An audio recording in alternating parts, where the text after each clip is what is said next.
What's going on, professional wrestling fans? My name's Ramos Jr. Welcome back to another post-show reaction to an episode of SmackDown that really had no business being that good. I mean, a lot of high-profile matches.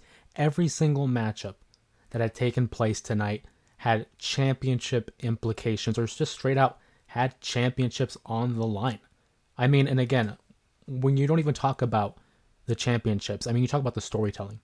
The Bloodline, which we will open with in a moment here. The Cody Rhodes and Kevin Owens feud going on. A lot to dive into, for sure. Especially on a night where we also had other combat sports. Of course, the big fight, Mike Tyson, Jake Paul. But for the point being, this is professional wrestling.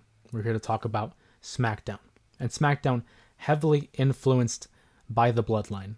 And the saga that has been carrying on for so many years, you know we have to talk about it because it's one of the most predominantly featured stories in all of pro wrestling. The Bloodline, as it rightfully should, has a lot of focus on it because of the players that are involved. Roman Reigns, the Usos, Sami Zayn, the OG Bloodline. And you see, we had this opener with the Bloodline. The first time we see is the Usos and Sami coming together saying, you know what? We didn't get a fifth. They're struggling to find a fifth member, which is something I didn't think the WWE would be going for. I didn't think they were going for the traditional 5-on-5 War Games matchup just because you had the four, individuals already set. As I mentioned, the four members of the OG Bloodline taking on Solo Sikoa, Tama Tonga, Tonga Loa, and of course, the Samoan Werewolf, Jacob Fatu. Why would you need 5-on-5? 4-on-4 is more than enough. But nonetheless, we're going for 5-on-5, adding another layer of interest, another layer of significance to this matchup in itself. They knew that Seth Rollins wasn't going to be an option. I think we all knew Seth Rollins wasn't going to be an option. But here we are. We're now in SmackDown. Sami Zayn tells the Usos, you know what? It may not have gone our way on Monday, but I have someone else in mind. And of course, later it would be revealed to be LA Knight. Yeah. And of course, I mean, to no surprise, why would LA Knight join the fight? He talked about it in his promo, saying about this isn't my fight. I don't need to be in this fight. I don't want to be in this fight. And if I'm LA Knight, I don't blame him. He has no business being in this fight. He's the United States champion, has championship aspirations and more important things on his plate. And not only that, he fought Roman Reigns last year, which is a common theme with all the other names that have been trying to bring down Roman Reigns. And now Jey Uso and Sami Zayn and Jimmy basically want to reestablish that dominance that Roman Reigns had for so many years. So, of course, LA Knight's out of it. Then we acknowledge that Roman Reigns has arrived. He summons the Bloodline to his dressing room. And we have the four of them back in the Bloodline dressing room, just like all those years. And they talked to Roman. They said, we can't get a fifth. We got to make the call. They never said who out front. They never said who was going to be the one to get the call. And it would be revealed later in the show, of course. We'll get to that. But Roman's left contemplating. He's left thinking. And I got to give credit to Roman Reigns because early on in his career, his promo skills may not have been the best. He may not have the best character work, but it certainly evolved into one of the all-timers. His facial expressions, the way he's able to tell a story just by the look of his eyes, just by the look on his face, it tells the story. Roman Reigns, for the first time in a long time, is having to come up with the play without his advisor, without his wise man, Paul Heyman. And at the same time, they talk about, we need to make the call. Out comes Solo Sikoa and the Bloodline. Roman Reigns, rightfully so, again, upset. You're taking my family's name. You're taking the Ulafala when he's the rightful tribal chief, the OTC. So, of course, Solo Sikoa and his group come out, and in no time, Roman Reigns, his music interrupts, and we get the iconic shot, nearly complete, of the original Bloodline. Jey Uso, Jimmy Uso, Sami Zayn right behind. And out comes Roman Reigns.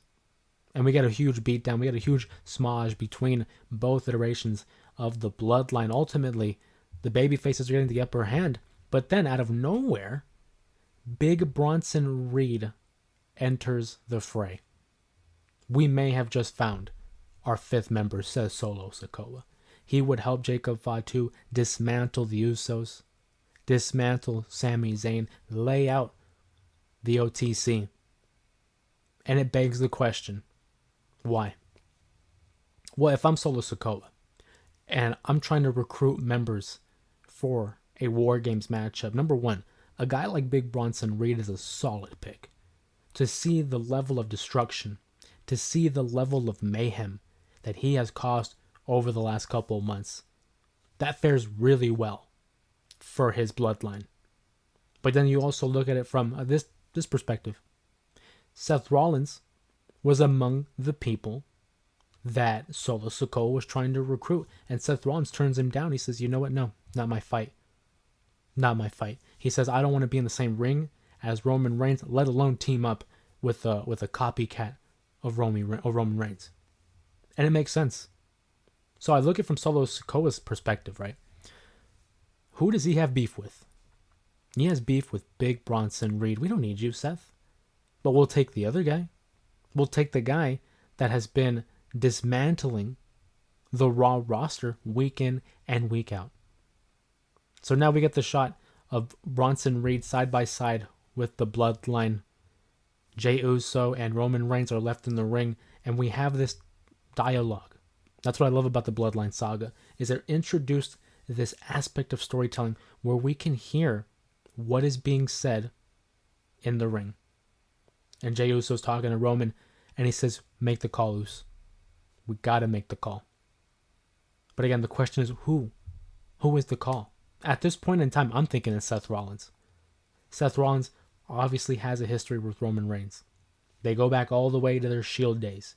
They go back to the rivalry over the Universal Championship. WrestleMania 40. These guys have it built in. But Seth also has a history with Bronson Reed. How do you combat Bronson Reed? Get the guy that's feuding with him right now. It just makes logical sense. Until later in the show, of course, after all the main event settles, Roman Reigns is left alone in his locker room, has his phone in hand, and he makes the call. He says, call, dramatic pause for effect, the wise man, who we haven't seen since the attack at Madison Square Garden when he was triple powerbombed. Again, an allusion to the Shield. Roman Reigns. He was triple powerbombed through the announce table, which was it might have been the very first time we've seen a level of physicality against Paul Heyman in quite some time. He doesn't get physical. He hardly gets physical. So for him to take that bump, astronomical, huge. We know coming out of WrestleMania 40 when Roman Reigns lost the title to Cody Rhodes and he finished his story, there was a cut of contact there between Paul Heyman and Roman Reigns. Paul Heyman said that he hasn't spoken to Roman in quite some time. And now, Roman Reigns is making the call. He needs help. He needed help. And then here comes Jey. Here comes Jimmy. Here comes Sammy. He needs help again. Make the call. Only this time, it appears Paul Heyman's phone is disconnected. Couldn't reach him. Now, the question is why? Why? Is Paul Heyman in danger? Is Paul Heyman flat out ignoring the OTC? But we're just taking the first steps, the initial steps into the return of Paul Heyman.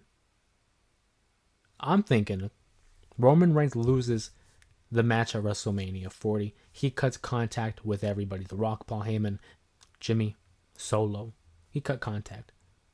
I don't want any business with this. I'm not the champion. I don't need to be here. So while Solo Sikoa was running roughshod over the roster, taking over the Bloodline, introducing Tama Tonga and Tonga Loa, Jacob Fatu, dismantling Jimmy Uso, putting him on the shelf for 6 months. Where was Roman Reigns? Roman Reigns was not there for Paul Heyman. Paul Heyman cried for help openly. Think back all the way to the CM Punk promo where CM Punk made an appearance. And Paul Heyman wept, flat out cried to CM Punk to take him with him. That he wanted to leave this bloodline. He was in fear for his well-being. I go back all the way to 2013 to where Paul Heyman was in this dramatic state, this dramatic trance, if anything, to where he felt endangered. Remember when CM Punk and him had that feud? He let his beard grow out, his eyes were bloodshot. Paul Heyman was scared. Roman Reigns wasn't there. Roman Reigns was not there to help Paul Heyman. So now that Roman Reigns seeks guidance, seeks help from Paul Heyman, the wise man, I don't blame Paul Heyman.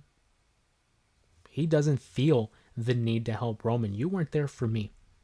You have the Usos. You have Sami Zayn. Figure it out. And that's what's so great about the Bloodline saga. It's built on logic. When you had a guy like Jey Uso go over to Monday Night Raw, many members of the roster were hesitant to trust him because of what had taken place over the course of the past few years. Just like with Roman. Roman wants help. Jey Uso, hesitant. Sami Zayn, hesitant. Paul Heyman won't return his calls. Because it makes sense. Of course, I'm not going to drop everything for a guy who doesn't trust me, or for a guy who doesn't believe in me, or protects me in Paul Heyman's situation. And that's the level of significance and importance that we have with this storyline. I'm very invested in what happens next. We know it leads to War Games. Will we see Paul Heyman beforehand? And if so, in what capacity? And who will be the fifth member for the OG Bloodline? I think it's evident. It's quite clear it's going to be Seth Rollins. I would be shocked if it wasn't. We've already heavily influenced Seth Rollins' involvement because of the Sami Zayn and the Solo Sikoa interactions. Now we have Bronson Reed joining the opposition. It just makes sense for Seth. Now, if he were to join, I'm thinking Monday night is probably an indication because Bronson Reed has already established an alliance with them. We know Bronson Reed is going to have a matchup against Seth Rollins on Monday Night Raw. I'm predicting some kind of interference from the Bloodline, some type of shenanigans to take place. Now, we have to wait and see whether or not the babyfaces get involved on behalf of Seth Rollins, but why would they? Maybe to persuade Seth to join. And I feel like if Seth joins, it's more kind of getting back at Bronson Reed and also the Bloodline. Because again, I'm thinking the Bloodline interferes and they allow Bronson to defeat Seth. So Seth wants revenge against the Bloodline. Very similar to how like Cody Rhodes teamed up with Roman. He wants revenge against the Bloodline. It's a one-off. I'm not doing this for you, Roman. I'm doing this for me. And as a little bit of a spoiler there, I don't think it's going to work out for the baby faces, but we're going to save that for the prediction video that I have in store in a couple weeks prior to the Survivor Series. We move on. Cody Rhodes, again, is the other main story that's happening on Friday Night SmackDown. He calls out Kevin Owens, but he doesn't get Kevin Owens. He gets Nick Aldis. And it's always interesting to get those two in the ring together because of their history. We know, obviously, in the inaugural All-In event that took place in 2018, these two had fought for the NWA World's Heavyweight Championship, Cody Rhodes defeating Nick Aldis in the process.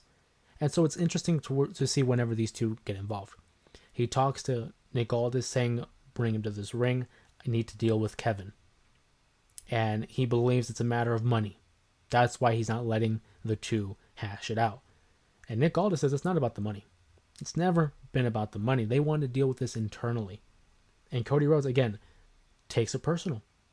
You attacked Randy Orton, his mentor, one of his closest friends, the guy who believes in Cody Rhodes. He talked about at the conclusion of WrestleMania 40 when he won the title, how Randy Orton told Cody that he was proud of him.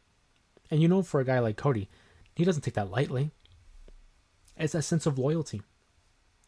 You could feel the importance, the emotion that Cody Rhodes had talking about that interaction between he and Randy Orton. So naturally, because one of his closest friends, his mentor, his teachers, his teammate and legacy, because he was taken out by Kevin Owens, Cody feels a sense of guilt that it's because of me. He talked about how am I supposed to make a phone call to Kevin Owens' family, or to Randy Orton's family, I should say, because of the attack of Kevin, and let them know it's my fault, that they asked me about his neck and I don't know if he's going to be okay. Cody's in the right. He wants this to be done. And he says, you know what, if you're not going to handle it internally, you got to let me handle it in the ring. We get further notice from Kevin Owens via promo from his car, in that he is invited to SmackDown next week because Cody wants this. Nick Aldis calls Kevin. We're going to have a face-off between Owens and Rhodes. And I like the direction that they're going with Kevin Owens here, and how he has this level of resentment towards Cody. That he's the golden boy, that he gets the special treatment. It's very real. Kevin and Cody were close friends. They were allies. And now a bit of jealousy is coming across Kevin Owens. And maybe rightfully so. Maybe there is a special treatment there. But Cody is the guy. He's the main face of the WWE. So it makes logical sense that if he wants something, they're going to acquiesce. So we're going to get a face-off there. And Kevin Owens talks about how when he attacked Randy Orton, it's what people wanted. This is what was going to happen. So we're probably going to get some kind of attack here by Kevin Owens on Cody Rhodes. I'm thinking this is how we're going to write off the feud for a little bit, because, again, if reports are to be believed, we're not going to get Cody Rhodes at Survivor Series. I'm thinking Saturday night's main event. I've been saying Saturday night's main event is going to be Kevin versus Cody for the WWE Championship. And that's a way to kind of slow down the storyline and prevent them from having to do a match at Survivor Series and prolonging it so it can be held at Saturday night's main event. But that's next week. This week, like I said, we have 4 matches with all championship implications. We open the night with a triple threat match between Bayley, B-Fab, who was in her first matchup in a long time. And of course, Candice LeRae was involved in this triple threat match to determine who would advance in the first ever Women's United States Championship tournament. Bayley would get the win over B-Fab and Candice LeRae in a fun triple threat match. I've always felt that it's difficult to mess up a triple threat match. Whenever you have 3 capable athletes putting on a show, 9 times out of 10, you're going to get a pretty decent matchup. And it was very interesting because B-Fab, again, like I said, hasn't had too many main roster matchups. I think there might have been one since the Royal Rumble. She made an appearance at the Royal Rumble. Obviously not that much of an impression, but maybe this is going to be a sign of things to come, and having her more involved in the women's division, specifically because we have a mid-card title involved. Again, Bayley advances, gets the win. I think it's the right decision. We'll see what's going to take place next week. I believe it was Chelsea Green, Bianca Belair were going to be involved. The third name is starting to slip, but Blair Davenport will be the third individual involved in that triple threat. I think it's going to be Chelsea Green that wins next week. I think Chelsea Green is built for this title. I think this is a perfect opportunity to reward her for her entertaining work, as well as her just overall presence on WWE TV. She's been one of the more entertaining individuals, and I just think it'd be fun to have her, even if it was brief, run with the championship. I think it'd be great. I'm thinking Chelsea gets the win over Bianca and Blair. But yeah. So, United States Championship. We have LA Knight. Yeah. He comes out, and again, he addresses the Bloodline invitation to join the War Games matchup, which he doesn't take him on. And he is issuing a open challenge. He says, I don't want to be like Logan Paul. I don't want to defend the title twice in a year. So he holds an open challenge, and I think he might have already doubled the number of championship defenses that Logan Paul had throughout the duration of his title reign. And he's interrupted by Santos Escobar, the Legado del Fantasma. And of course, Santos comes out, typical heel. What about... One thing I will say, I thought it was entertaining how he had his own take on the LA Knight chant. And he was saying, like, Escobar, sí, which he's done before. But I always get a kick when he does it. And LA Knight completely dismisses Santos. He looks to Humberto. He says, this guy's been staring at me like as if I'm covered in barbecue sauce. And again, it makes sense. LA Knight has already defeated Santos, but he hasn't fought Humberto. So they have a matchup, a good matchup, I will say. This card tonight on SmackDown was very good. It was a good episode of SmackDown, a solid episode of SmackDown, especially because we're going to be getting a taped Raw on Monday. So that's always a welcome surprise. LA Knight gets the victory over Humberto. Again, solid defense, keeps the title relevant, keeps LA Knight's momentum rolling, gives Legado something to do. But Jones, I missed the beginning. Welcome to the live anyhow. Thank you for joining. We're just talking about LA Knight. He just defeated Humberto, retaining the U.S. Championship. But I think the story really is what happened afterward. And that was a returning Shinsuke Nakamura, who we haven't seen in quite some time. I wouldn't blame you if you had forgotten that he was a part of the roster there for a moment. So we have Shinsuke attack LA Knight, and I think it's a perfect matchup here. I think it's a great way to transition into another feud for LA Knight. Shinsuke is more than capable of having an entertaining feud so long as they keep giving them something to do. He made something out of the whole Cody Rhodes feud last year. I will say there might have been times where it was kind of stretched out longer than it should have. But then he also had a couple good matches against Seth Rollins over the world title. So I trust in Shinsuke. I trust in LA Knight. We'll see how this feud goes. I'm thinking LA Knight emerges, victorious in this feud. I don't see him dropping the title to Shinsuke, or at least not just dropping the title just yet. We talk about titles. WWE Tag Team titles were on the line as the Motor City Machine Guns defended those titles against the Street Profits in what I thought was going to be match of the night, but unfortunately the finish would not allow it. Chris Sabin and Alex Shelley, I think, have been a welcome addition to the roster in WWE, certainly proving their worth by winning the tag titles and maintaining a great level of momentum on their side. I will say, as a side note, big fan of their entrance. I think it's one of the more unique entrances in the WWE right now. So I really enjoy the Motor City Machine Guns.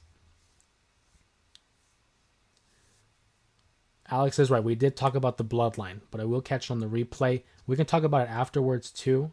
Or if you guys have any questions about the Bloodline, go ahead and shoot them. I love talking with you guys. Like I said, Motor City Machine Guns, I think one of the best tag teams to have ever laced them up, especially in the modern era. They probably would have got the win anyway, but we had an interference by Tommaso Ciampa, who has already voiced his displeasure with Johnny Gargano and his friendship with Shelley and Sabin. And then he shoves Johnny Gargano, if anything. And I want to know what you guys thought about that, about breaking up DIY. Because I'm a big fan of DIY. I've been a big fan of theirs since their NXT days. So I don't know how I feel about them breaking up. They're more than capable of having an entertaining feud. We saw that in NXT. But I look at the state of the tag team division, and very similar to like the New Day. I don't know if I'm ready to see them break up. The New Day and DIY. But Tommaso Ciampa shoves Johnny Gargano. Is this the end of DIY? Can it be fixed? I don't think so. I think the damage is done. I think Ciampa and Gargano are on the way out here. So, will it lead to a one-on-one match? That's the question, right? After that, we do have the women's title main event. Naomi challenges Nia Jax for the women's title. And what was personally a surprising matchup, I didn't really think too much of it. Luis says, I like DIY together. I agree with you, Luis. We're getting a little bit of action here on the chat, so I'm going to upload that here onto the screen. I like seeing that.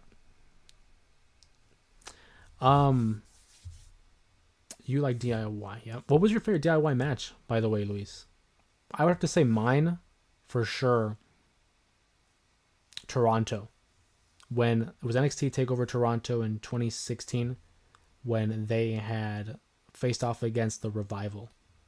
Well, I guess they're now known as FTR, but that was probably my favorite for DIY, their matchup in a tag team. That was, I will say as a tag team. Not ready to see them break up. I'm a big fan of Gargano and Ciampa, and I talked about this on a previous post-show reaction, but I just fear for what will happen afterward. Whenever they break up a tag team, I think there should be like a clear level of direction. I think Johnny Gargano is more than capable of being that baby face that like Sami Zayn is, where he fights from behind, he's rallying the crowd, and it's just someone you want to support. I think Ciampa, when he's that evil heel that is like obsessed with championships, that is where he really excels. He had that run as the NXT champion where he was like obsessed with the title and he called it Goldie, and it very much was reminiscent of like Gollum from Lord of the Rings. The ring was his precious. He became fixated on the ring. And I thought that was an interesting take for Ciampa to go. I hope they do that with Ciampa if they were to turn him heel, which, I mean, it seems like they are.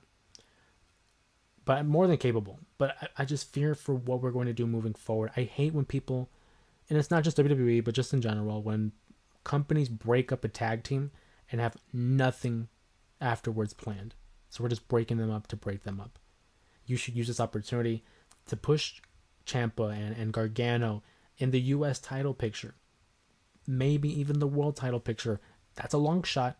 I find it very hard to believe that they get championship opportunities. But, I mean, maybe. Cody Rhodes, he's a fighting champion. But I find it very difficult to see them doing of anything of substance with Gargano and Ciampa. Ciampa maybe because they are in need of heels. Ever since Roman Reigns and the Bloodline turned babyface, they are in need of heels. So, Ciampa maybe.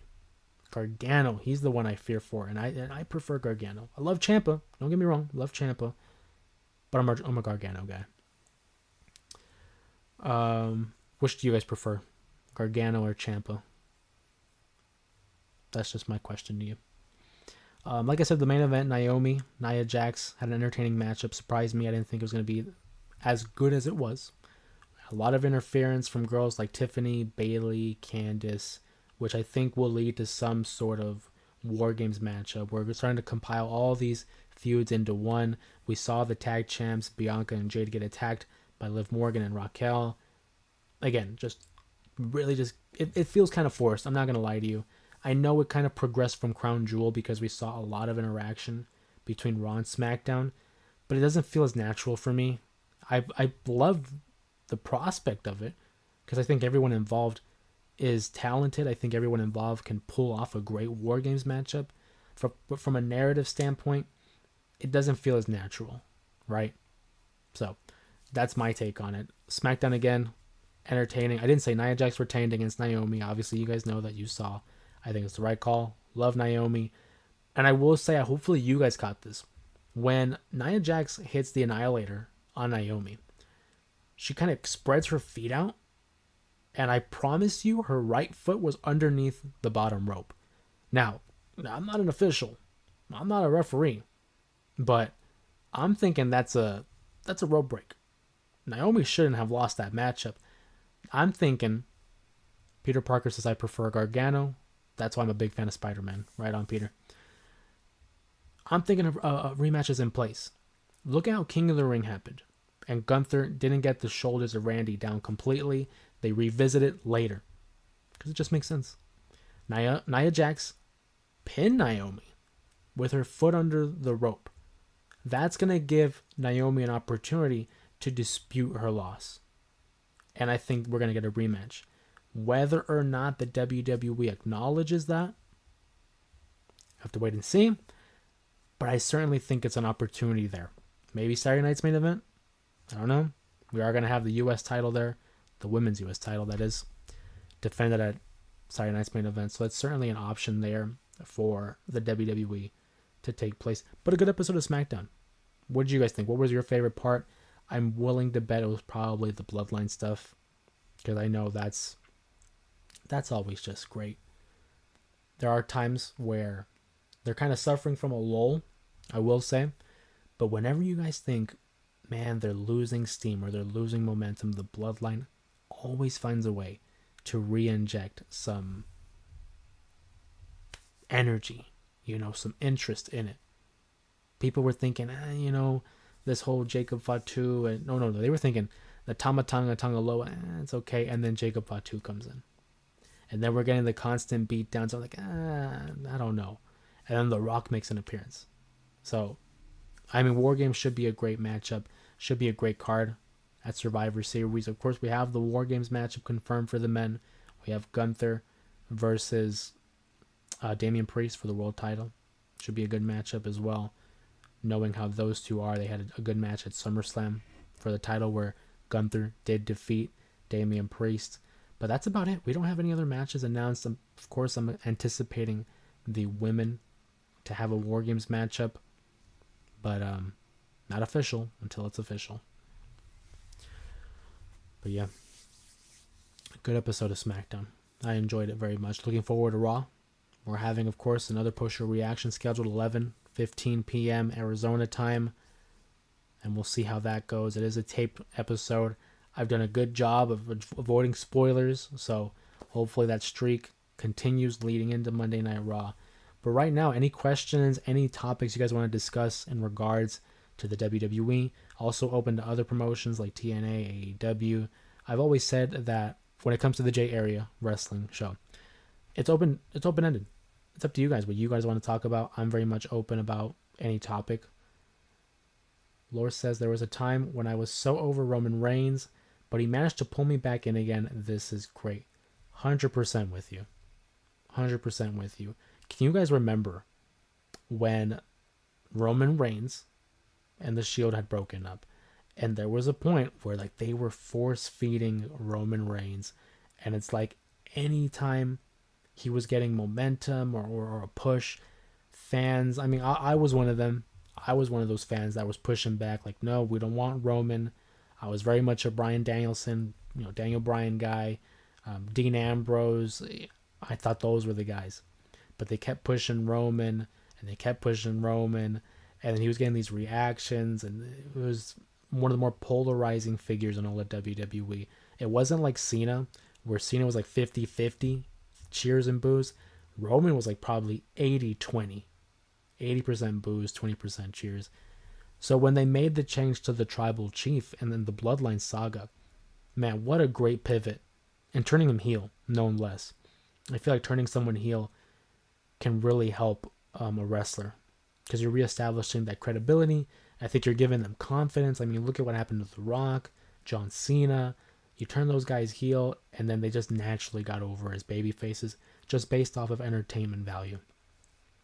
It was one of the best things the WWE had done, and that's turning Roman heel and introducing the Bloodline. Because like you said, Laura, there was a time where we were all kind of getting checked out. I will admit, in about 2019, right before the pandemic, a little bit after WrestleMania 35, it was starting to slow down. AEW was becoming a thing, and I wasn't following as much. I was following, but I kind of started to check out. So now seeing what they're doing with Roman, and ever since Hunter took over creative and the whole Triple H regime, it's really been a complete 180, and it's must-see. It's must-see television. Whether it's the Bloodline stuff, whether it was Punk and McIntyre, whether the Wyatt Six, I'm a big fan of, Cody Rhodes and his feud with Kevin. They're managing to find all these different storylines that feel big. And that's another thing too. When it comes to their shows on Raw and SmackDown, it's like every segment has substance. Every segment has some level of importance involved. And I think that's so important, because back in the day, there were these matches and these segments that were just throwaways. I would hesitate to count how many times I would fast forward the Divas match or a random Santino Marella versus Jack Swagger match. They were inconsequential. They didn't have any weight to it. And now it's like, if you were to skip over a matchup or even just a backstage segment, you could be missing, a real important part of the story that they're trying to tell. I'm excited to see Seth and Roman back together, says Peter Parker. I am too. But at the same time, you kind of have to have this level of trepidation, this level of, worry. Because I don't think it's going to work out between them. Seth and Roman, their beef goes deep. I mean, you talk about the breakup between the Shield, what happened at WrestleMania 40. I think the question really is, can they put it aside for one night? And to see Seth and Roman back together, it's huge. We talk about how Cody and Roman, I think, are the two main guys, right? In an era where we have an embarrassment of riches when it comes to top guys. For me, Roman and Cody are like Rock and Austin. Those are your top two guys. Those are your consistent money makers. But I see someone like Seth and Roman. It has more weight to it. It's like the Batman and the Joker, right? I'm trusting you. I want to see Paul Heyman, but wouldn't mind Seth too.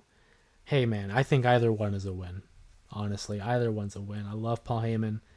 Loved him since, his run with ECW.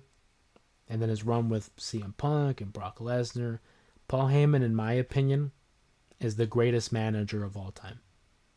I think Bobby Heenan certainly is right there with him. But the amount of talent that Paul Heyman has managed and who he's been associated with, I think is the greatest manager of all time. I mean, think about this. CM Punk, under the advisement of Paul Heyman, was champion for 434 days. Following CM Punk, Brock Lesnar held the Universal Championship for well over a year and a half, right? Breaking Punk's record. And then you go to Roman, who held the title for 1,316 days. 3 of the longest title reigns of the modern era, of any era. The only guys that really exceed them are your Bruno Sammartinos, your Hulk Hogan's, Bob Backlund, and those are records that are like 40 years old. Paul Heyman is associated with 3 of the most successful, longest reigning, and iconic champions of the past quarter century. That's a testament to him and to his managerial advisement, Wiseman skills. But like I said, Seth Rollins is, and I feel like I hyped Paul Heyman really bad, like on there. But Seth Rollins is great too. But I just feel like it wouldn't work from a storyline perspective, of course. But man, the standoff between Seth and Roman, that is going to get a place to pop.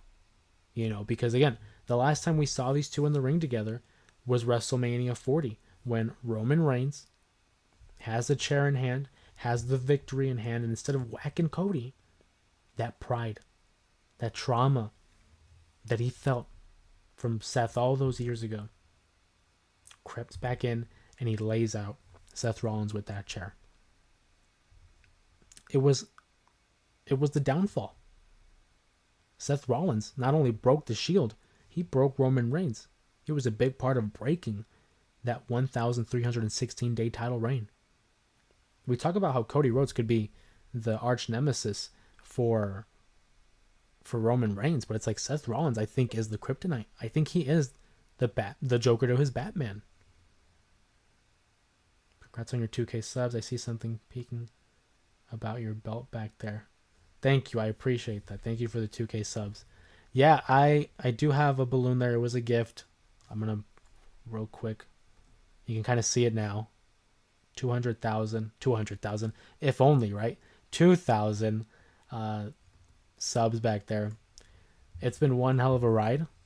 Starting this channel, well, a couple of years ago, we were talking about sports, but it wasn't until March that made the switch to professional wrestling. It's always been a passion of mine, always been a big fan. And having this opportunity to talk to you guys and talk to all kinds of people about the one sport, the one source of entertainment that has really remained consistent in my life is such an awesome opportunity. And would not be possible without your guys' support and continue, the love and the support that you guys have shown my way. I can't thank you guys enough. So I appreciate that.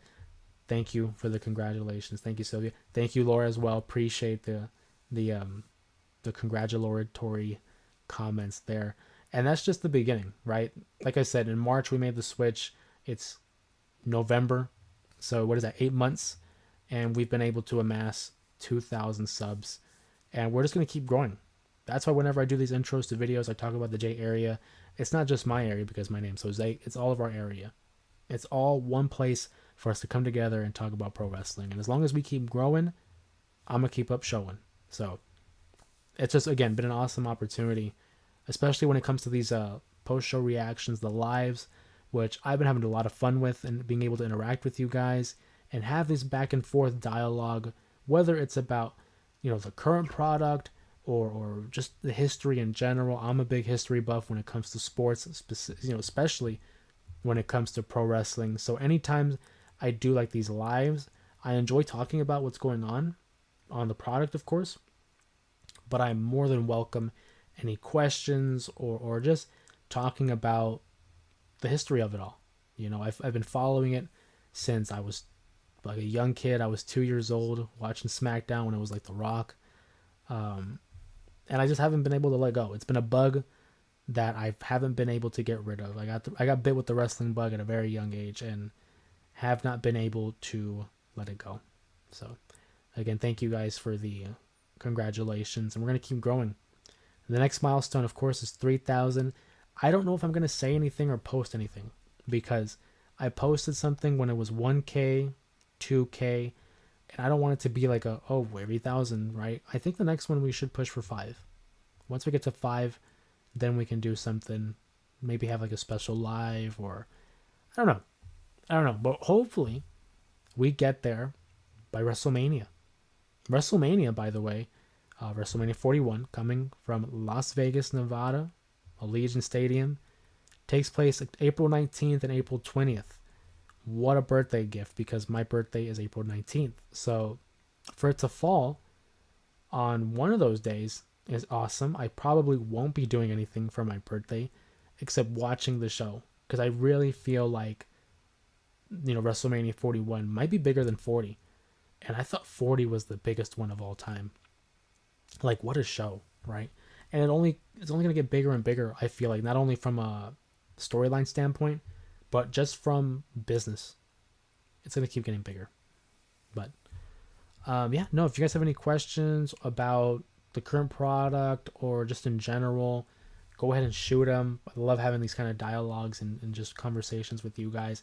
It gives me a great chance to connect with you all and just get a feel for what you guys enjoy. Because when it comes to these videos, whether it's the lives, the podcast, which comes to you every Monday, 10 a.m. Arizona time, it's really just a matter of what you guys want to hear. Supply and demand. I'm a people guy, people person, man of the people, people's champion, whatever you want to say. I want to hear your guys' input, because that gives me an opportunity to kind of gauge where we are in terms of conversation, in terms of interests.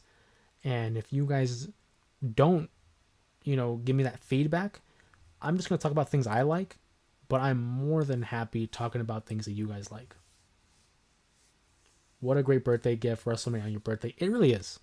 It really is an awesome birthday gift. Something I never thought would happen, because WrestleMania traditionally is like mid to late March, maybe the first weekend of April.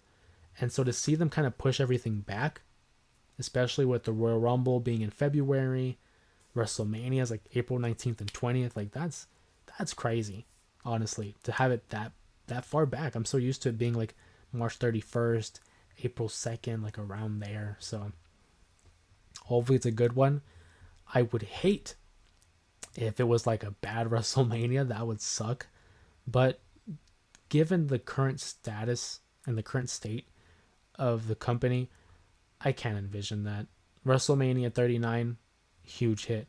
WrestleMania 40, bigger hit. WrestleMania 41 has a lot to live up to, but I'm confident that they'll be able to produce something that's of note. But yeah, what's your guys' favorite WrestleMania moment, or just WrestleMania in general? Wow, you just opened the door to any conversation. You sure about that? Uh, maybe. Maybe. Am I sure about that? Well, it depends. What do you guys have in mind? I mean, I don't know. See, now you got me kind of worried about that. Any conversation. I mean, like I said, it's not. I'm on camera, right? But ultimately, it is like your guys' live. I want to give you guys the opportunity to voice your guys' opinions, so long as they're like respectful. I heard Netflix was having a live event tonight. Yeah, so Netflix had their first live sporting event. It was Jake Paul. He was boxing against Mike Tyson. I was watching the match, watching the fight, and watching SmackDown simultaneously, right? At least I was trying to, because Netflix had a total crash. I mean, like, buffering, lack of sound, delay. Like, it was just not a good night for Netflix. Like, I was getting annoyed. There were 4 matches on the card for the boxing event. The first fight, I'm gonna be honest with you, flat out sucked. Like, I'm surprised they allowed those guys to go out there and fight. You're supposed to train months in advance for a professional boxing match, and that's what they produced. It was god awful. The second match I didn't even get to see because it was buffering so much. The third match was a women's boxing, and by far the best match, by far the best fight. It was Katie Taylor and Amanda Serrano. A great fight. If you guys have a chance, look it up on Twitter of Amanda Serrano. She has a huge gash over her eye to the point where she has an eyelid and a second eyelid above her eyelid. That's how big of a cut it was. But just a great showing by Amanda, a great fight. And then after that, we got Mike Tyson against Jake Paul. And it's exactly what we thought it would be. Jake Paul, 27 years old, fighting off against Mike Tyson, who's 58. He's not the Mike Tyson of old. He's Mike Tyson that is old. So I wasn't surprised by the outcome. I had predicted that it would go to decision. But it did. And Mike Tyson he's not Mike Tyson anymore. Netflix better not mess with our wrestling when we switch. And that was another thing. That's a great point, Peter. Because Raw is going to Netflix. And there are reports that they might experiment with live episodes of Raw. Right? If this is how it's going to be, oh my God. It's going to suck. So I'm hoping that they learn their lesson from this fiasco that was the Paul versus Tyson fight, and they're able to figure out the kinks and just work out whatever issues it was. Because if this is a ongoing thing moving forward, it's going to turn off a lot of people. I'm very curious to see what like the online presence says about certain things like that. So I looked up on Twitter what people were saying about Netflix, and man, everyone was just so fed up. It was bad. It was a really bad showing by Netflix. Not a good night for them. And if I'm WWE, I'm a little worrisome because it's like, man, you guys got to figure that out before we bring our product with it, which is like, less than 2 months away. So hopefully, like I said, they figure that out, because if they don't, it's going to turn away a lot of people from Netflix in general, as well as people from maybe the product. And I don't think that's good for anybody. It's certainly not good for the WWE, and it's not good for the business of professional wrestling in large. But yeah, Netflix got to step up their game. Very frustrating. Very frustrating. It got to the point where we were trying to watch it on our TV, and it just, the connection was god awful. The connection was so bad that we ended up watching it on my cell phone. So imagine, like, my family and I'm sitting on the floor, and I'm just holding up my phone, and we're all watching it on my phone. They better do something about it. Yeah, Luis, they should. And like I said, hopefully they take this as a lesson and they figure out whatever that issue was. I heard some people saying it was like the bandwidth or whether or not it was the proper equipment. There were times where they had interviews, like for example, Jerry Jones, owner of the Dallas Cowboys, had an interview, and even his microphone was going out, and it was not a good night. It was just not a good night for Netflix. But yeah, so we're watching the fight on my phone, and I'm holding it for everyone to watch. Meanwhile, we have a decent sized TV, and it's like we're watching it on my phone, and my phone's working fine. Luckily enough, the connection wasn't bad at all. Same, I couldn't even get my tablet to work. Exactly. And like early on, I'm thinking like, man, is it our connection? Is it our internet? Is it us or whatever? And then I go watch something else, and it's like, no, it's fine. It was them. So, I mean, you know what I'm talking about, Luis. It was very frustrating, and it was the frustration was only amplified because of the match itself. I'm gonna take a swig of water here real quick.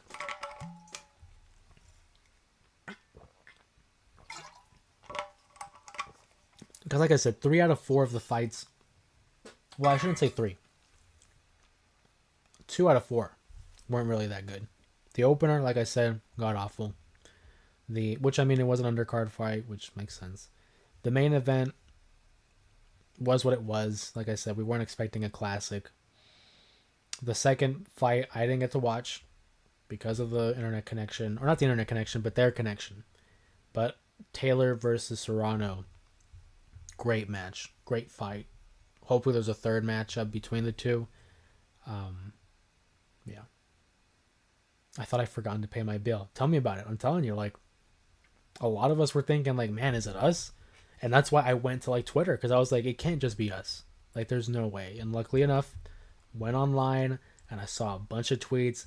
I think I saw somewhere that the word buffering was trending worldwide at number 14. It might have been higher, but at the point that I saw, it was number 14 worldwide. Everyone was just suffering from buffering. It was, like I said, just a bad showing by Netflix, man. But yeah, I thought I'd forgotten my bill, to pay my bill. Don't blame me. I feel like a lot of people were thinking the same.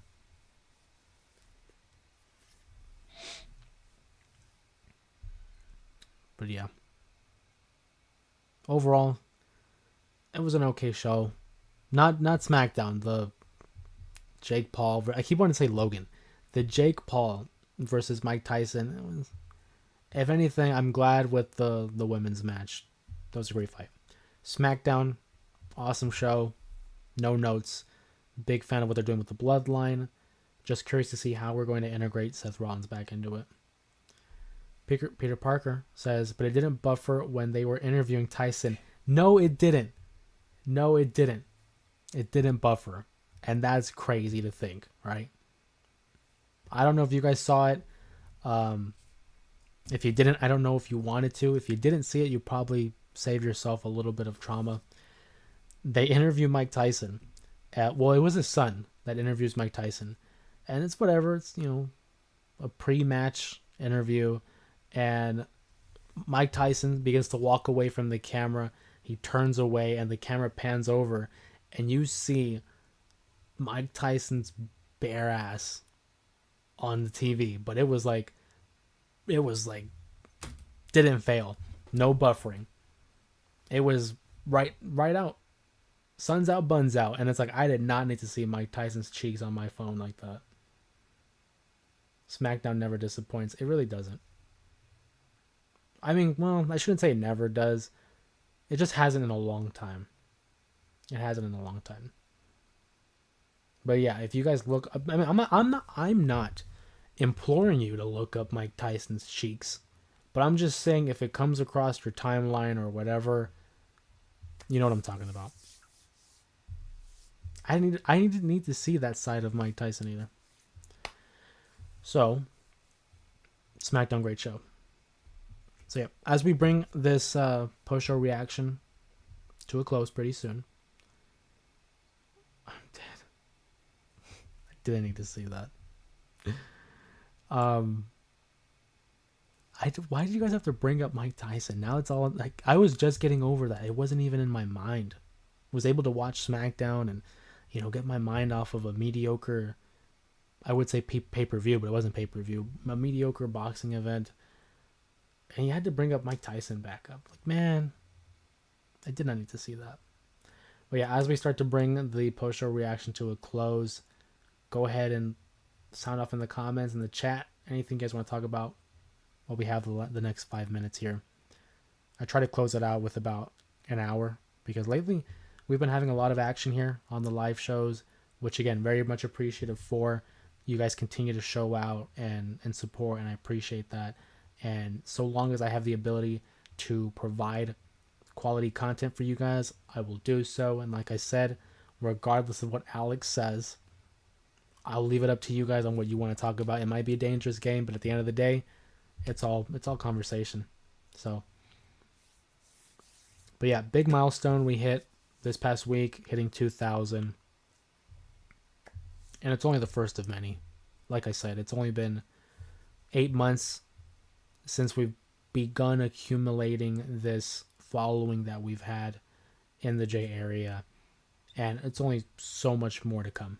Again, the goal, I would love to get to 5K by WrestleMania 41, but that's just goal. I'm very goal oriented, so we'll see how that goes. And hopefully it'll continue to grow. We can have more of these live shows, have even more interactions. I love the interactions that we're having now, but even more diverse conversations to where we're talking about, I mean, everything.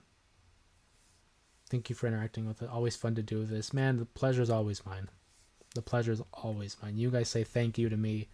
I'm the one that should be saying thank you to you because none of this is possible without you guys coming out, like I said, for the live reactions, continuing to watch the videos, continuing to comment and support. None of this is possible without you. And as like sappy and as cliche as that sounds, it's 100% true. And I'm so grateful, so appreciative to have this opportunity to, again, talk to you guys about the one thing that has always really resonated with me and has maintained a strong fixture on my life, and that's pro wrestling. Whenever times have been tough or there were things I just didn't want to talk about, always had this. And to be able to share that with you guys is awesome because I can't speak for you guys. We're here to support you. Thank you, Luis. I don't know about you guys, but growing up, I had my friends who were pro wrestling fans, and then we reached an age where they kind of started distancing themselves and they weren't as much fans. And now we've gotten to an age where it's like you don't really talk about it as much, but it's at a place now where it's like the hottest it's been in a quarter century. And so to share this space with other fans, man, it's awesome. Like I said, to have this opportunity, it's awesome. Wouldn't be possible without you guys. I will always say thank you and how appreciative I am and how grateful I am. Never will get tired of that. But yeah, we'll bring it to a close. Tonight was fun. I'm glad you had fun. I hope to have even more fun nights with you guys talking about wrestling. Like I said, Monday Night Raw. Same time, same place, same channel. We'll do a post-show reaction. We have an Intercontinental Championship matchup between Sheamus and Braun Breaker. Seth Rollins and Bronson Reed, of course, will have their rematch. So we'll be sure to have some updates in those storylines. Looking forward to it, as always. Once again, thank you guys for coming out. Appreciate the love and the support. And let's go ahead. See you guys then. Don't forget, Monday also will have a episode of the J Area podcast. Almost forgot there. Monday we will have one, of course, as scheduled, 10 a.m. Arizona time. And then look out for 11:15 p.m. Arizona time. We will have another post-show reaction. There's already a reminder set for Monday Night Raw, so make sure you're there and bring out the same energy. Thank you guys. Appreciate it. We'll see you then.